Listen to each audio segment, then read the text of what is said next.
కాలజ్ఞానం రాసిన బ్రహ్మం గారు అన్ని చెప్పారు కానీ ఈ ఇటుకలో బిర్యానీని పెట్టి దమ్ చేస్తారని చెప్పడం మర్చిపోయి ఉంటారు. బ్రిక్ లోపల బిర్యానీ అనేది దమ్ చేసిస్తారు.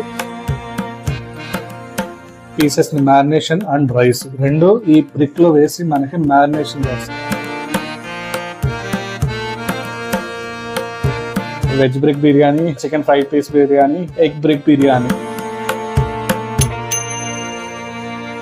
రైస్ అయితే ఇక్కడ ప్రీమియం క్వాలిటీగా ఉంది. రైస్ మనకి చూడంగానే తెలిసిపోతుంది. హోల్ గ్రెయిన్ మసాలాస్ అయితే చాలా బాగా ఫ్లేవర్స్ అనేది వస్తున్నాయి. చికెన్ పీసెస్ అయితే ఇక్కడ మేడ్ ఇన్ హెవెన్ అని చెప్పుకోవచ్చు. చాలా యూనిక్ కాన్సెప్ట్ తో మనకి ఇక్కడ బిర్యానీని అయితే సర్వ్ చేశారు. బిర్యానీ కూడా చాలా బాగుంది. బ్రిక్ బిర్యానీతో అయితే నాకైతే ఇలా గడిచిపోయింది ఈ రోజు అయితే. ఈ వీడియో కనుక మీకు నచ్చినట్టయితే please like, share, comment and subscribe to right to restaurant.